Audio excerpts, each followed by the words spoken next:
Bom dia, seja bem-vindo ao canal Power News. Ontem foi o dia das alegações finais do julgamento do Bolsonaro e outros réus acusados de envolvimento na trama fictícia do 8 de janeiro.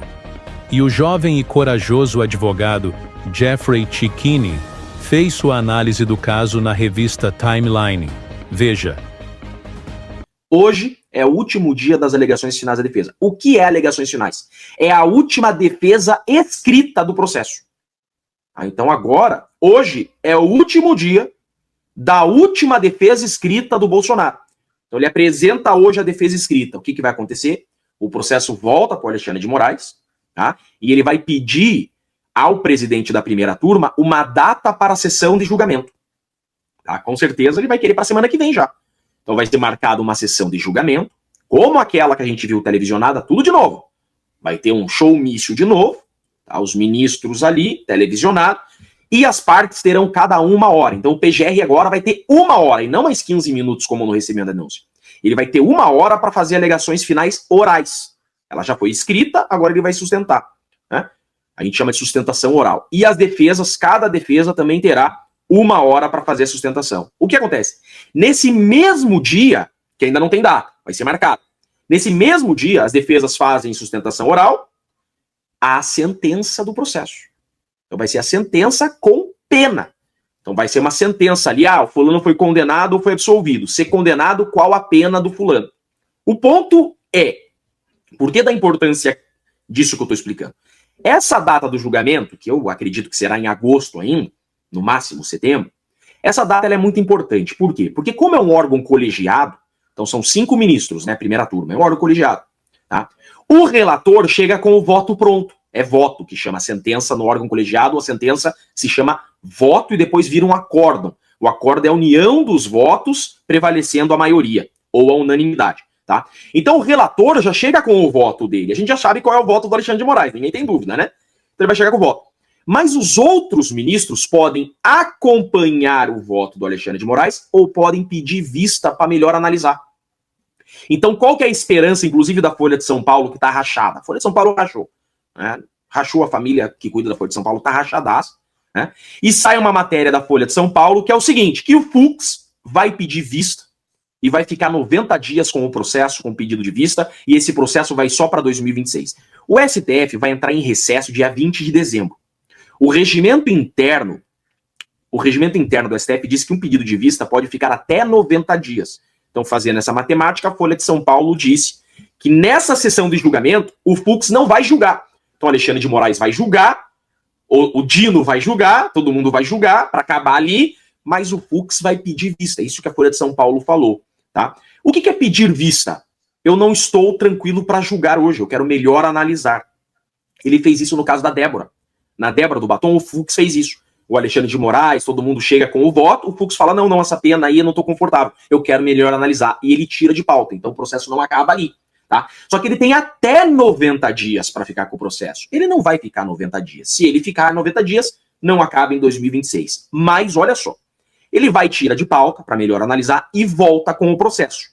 Então é marcada uma nova sessão de julgamento para ele apresentar o voto dele. Porque um órgão colegiado é maioria que tem que decidir. Então todo mundo tem que votar, não pode acabar sem ter o voto de todo mundo. Então se um pediu vista, suspende, só vai terminar quando todo mundo votar. O que eu tô esperançoso, e eu acredito que vai acontecer isso, tá? O Fux, quando naquela sessão de recebimento da denúncia, o Fux disse o seguinte, que esse processo é muito complexo, é um processo de uma magnitude nunca vista anteriormente no Brasil, e que não deveria ser decidido na primeira turma. Que esse processo deveria ser decidido no plenário. É isso que ele falou. Então o que eu acho que o Fux vai fazer? Ou ele vai pedir vista, ou ainda que ele não peça a vista, ele vai divergir do Alexandre de Moraes. Isso é uma certeza que eu tenho. Tá? Isso é uma certeza que eu tenho. O Fux vai divergir propositalmente. Por quê? Porque ele quer que esse caso vá para o plenário. Ou seja, se for unânime, gente, tá? Se essa sentença da primeira turma, esse acórdão, tá? Essa decisão da primeira turma for unânime, acabou o processo. Se for uma condenação unânime, não cabe nem recurso, cabe só um embargo de declaração que é julgado em 1 semana, pronto. Vai todo mundo iniciar o cumprimento da pena. Começa a fase de execução de pena. Agora, se a decisão não for unânime, por exemplo, o Fux ele divergir numa vírgula dos demais. Então, se o Fux divergir do Alexandre de Moraes em qualquer ponto, na pena, na quantidade da pena, nasce para as defesas a possibilidade de fazer um recurso que se chama embargos infringentes. O que é embargos infringentes? Quando a decisão não é unânime, isso está no regimento interno do STF, tá? Se eu não estou enganado, artigo 333 do regimento interno, nasce essa possibilidade de embargos infringentes jogando o processo para o plenário, que é o que o Fux quer. Então, acredito que ele vai propositalmente divergir para que esse caso vá para o plenário. Só que indo para o plenário já não é mais 2025, impossível. Tá? Então, eu tenho certeza que esse caso não termina em 2025. Tá? Então, vai para o plenário. Só que no plenário... Desculpa te interromper. Então, você acha que vai ser empurrado até 2026? Isso é uma certeza. Não termina em 25. Isso é uma certeza, isso é uma garantia. Isso é certeza absoluta. Porque o Fux já deixou bem claro que esse caso vai para o plenário. Tá? Vai para o plenário. Então, embargo vai para o plenário. O problema é que quando esse caso chegar no plenário, aqui está. Por isso que eu acredito que esse caso pode se estender para 2027, eu vou explicar agora. Tá? Quando esse caso chegar no plenário, tá, o debate vai ficar para 2026, lá você tem 11 ministros, é quórum estendido. Então lá você tem André Mendonça, você tem Gilmar Mendes, você tem Cássio, você tem o Fachin, você tem outros ministros que nunca tiveram contato com esse processo. E a pressão popular está muito grande e a pressão magnífica, né, está grande demais. Então o Brasil está numa panela de pressão.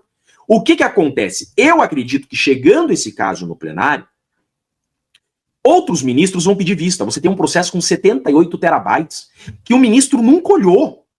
É humanamente impossível, esse caso chegar no plenário, você pautar para a semana que vem. Então o que vai acontecer? Os ministros vão ter que se debruçar sobre o processo. Aí vai se debruçar sobre o processo. Tá? Abre prazo para a PGR apresentar conta-razões. Mais um mês. Marca a sessão. Chega na sessão, óbvio que alguém vai pedir vista. Então André Mendonça, por exemplo, pede vista e vai ter que pedir, porque não tem como julgar esse processo em 90 dias. Volta. Outro pode pedir vista. Mais 90 dias. E pode ficar nessa de pedido de vista e se estender para 2027 ainda. Tá? No pior cenário, esse caso acaba no primeiro semestre de 2026. No pior cenário. Tá? No melhor cenário, só 2027. Mas isso é uma certeza que eu dou para vocês. Tá? A estratégia do Alexandre de Moraes de ter esse caso terminado em 2025 não vai acontecer. Isso com certeza não vai acontecer. Esse caso é um caso de plenário, tá? E no plenário são 11 ministros, né, gente? Tem André Mendonça para discutir, tem Cássio. Pensa, o Fux, que todo mundo achava que era aliado do sistema, já está divergindo em vários pontos, mas na hora que chegar no plenário, que você vai ter um quórum estendido. Então tem muita água para rolar, tá? Fato é que o Bolsonaro está preso hoje indevidamente, tá? Porque ele está preso provisoriamente. Tá errada essa prisão do Bolsonaro. O que o Alexandre de Moraes fez em prender o Bolsonaro é porque ele está imaginando que esse processo vai terminar em 2025, ele já quis garantir a prisão do Bolsonaro. Ele antecipou a prisão do Bolsonaro, tá? Só que ele vai cair do cavalo, porque esse processo não vai terminar em 2025. E o Bolsonaro está preso de forma antecipada. E agora imaginem só, se esse processo estende para 2027, o que é o trânsito em julgado? Não cabem mais recursos. Isso é o trânsito em julgado. Então, esgotaram os recursos. Veio a sentença, não cabe mais recurso para nenhuma das partes, vai iniciar a execução de pena. Aí sim você pode falar em ineligibilidade. O Bolsonaro não está inelegível por esse processo. As ineligibilidades do Bolsonaro são por aquelas duas bobeiras do TSE. E ano que vem o TSE tem composição Cássio e André. Inclusive podem derrubar a inelegibilidade. Então eu digo uma coisa pra vocês, não é impossível o Bolsonaro candidato em 26. Olhem só. O cenário é esse. E eles estão. E ontem eles autorizaram, com muitas aspas, né, autorizaram o Bolsonaro a fazer exames e receber visitas. Você vê nisso alguma trap? Como é que fala? Uma armadilha? Armadilha? Assim, ó, nós não somos desumanos, como vocês estão falando. Então, o The Washington Post divulgou ontem que o Brasil está sendo desumano. New York Times falando que o Alexandre de Moraes ele é desumano. Lei Magnífica. Né? Hã? Teatro, né?